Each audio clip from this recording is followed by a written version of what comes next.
and gentlemen, get on your feet. It's time to meet the starting lineup for your Brooklyn Nets. A 6'3" guard from Harvard, number 7, Jeremy Lin. Getting ready for the first preseason game of the 2016-17 season here at Barclays Center. Taking a look at the starting lineups for the Pistons. One notable change that they're going to have to deal with for a while. Ish Smith is going to be their starting point guard. Reggie Jackson out 6 to 8 weeks with left knee tendonitis.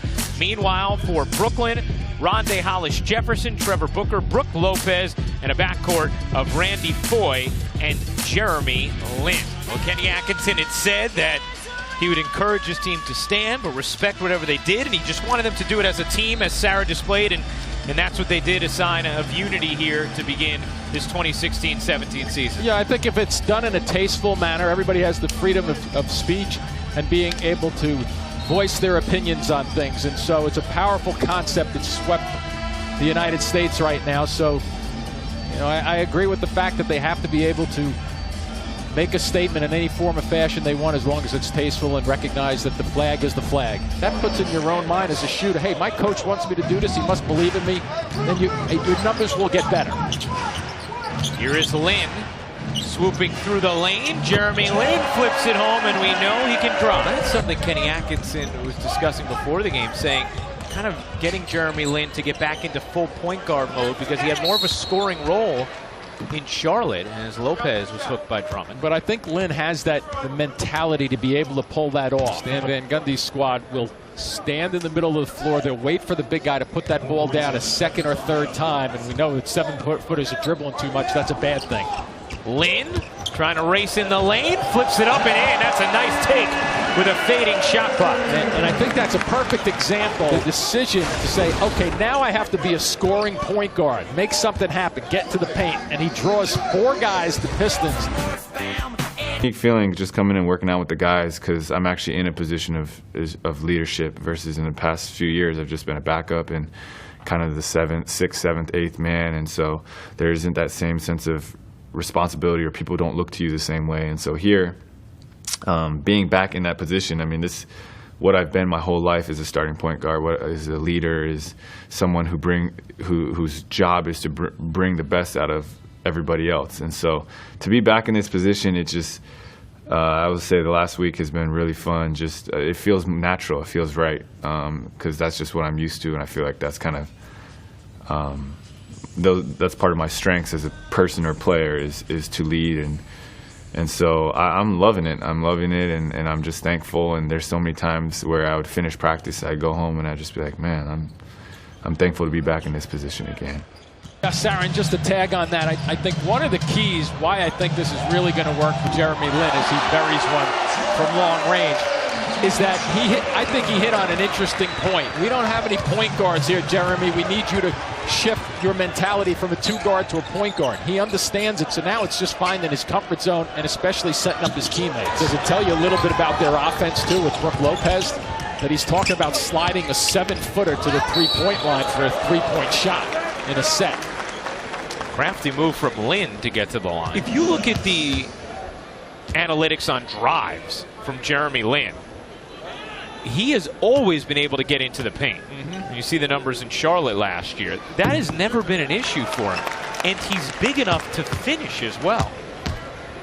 Well, and he's tricky enough to get his shot off, too. You know, he just doesn't traditionally come down the lane, go up on one leg, and just throw it up. He's usually doing something to set up the defender. He wins the jump. Lin with space, gives it up. Hollis-Jefferson flies in and gets fouled. Nearly a highlight, but Hollis-Jefferson will go to the stripe. Sometimes we all need that in our lives, Jim. Well, yeah, you need somebody to put a fist under your chin to straighten you out That's too a little it. bit. You just did that. Lin lines it up and cans it. Jeremy Lin. Foye on the drive. The floater banks off. Lin will pop. You bet.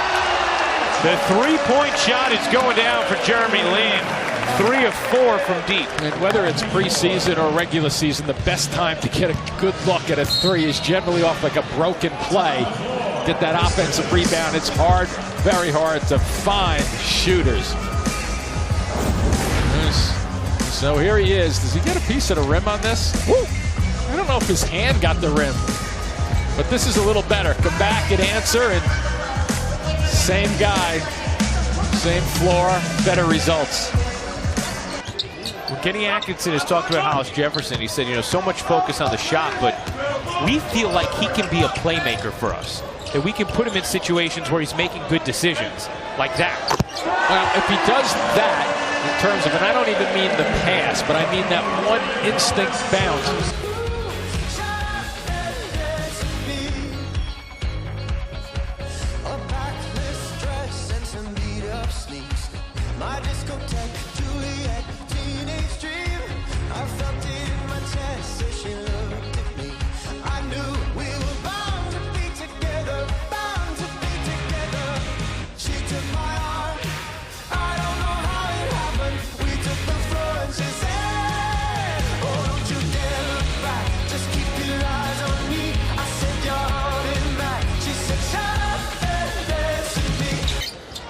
Foy kicks, Lin, no hesitation.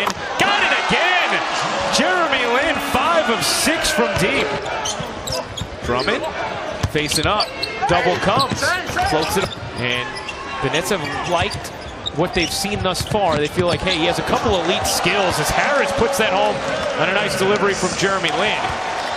Preseason game number 1 for that new tandem is in the books. Jeremy Lin sparkled with 21 points, and Kenny Atkinson picks up a W here in his first game as a head coach in exhibition basketball. 101-94 the final. The Nets use the three-point ball. Jeremy, before your teammates already getting going early.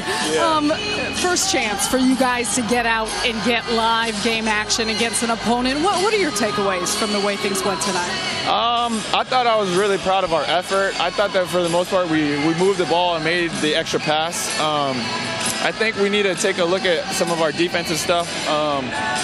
They had like a 32-point quarter and different things like that. So these are the things that I feel like we definitely have a good starting point in terms of the way, we know we can score the ball. We scored 101 in our first game, and down the stretch we really were trying to hold the ball a little bit. So we know we can score. We got to shore things up defensively.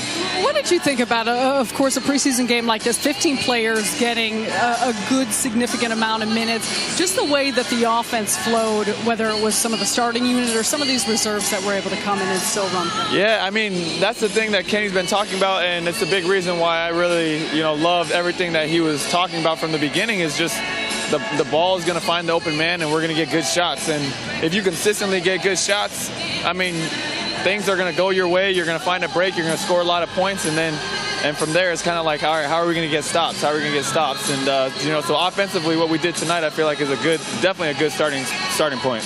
What about for you personally? You set the tone right off the bat. 21 points in 17 minutes, but 5 of 8 from the three-point line. You've talked about the diligence you put in getting your shooting motion at the place that you want it to be. How did you feel out there, and how were you able to be so effective? I'm just trying to have fun, I'm just trying to have fun, and 7 years in, and I just want to enjoy the experience, and I think that's loosened me up, I think of the verse Proverbs 16:3 a lot this season. That's kind of something that I've been kind of thinking about. It helps me get in the right mindset where I'm just having fun out there. I'm playing for God, and what you see is kind of just naturally what's going to happen when I'm relaxed and I'm comfortable.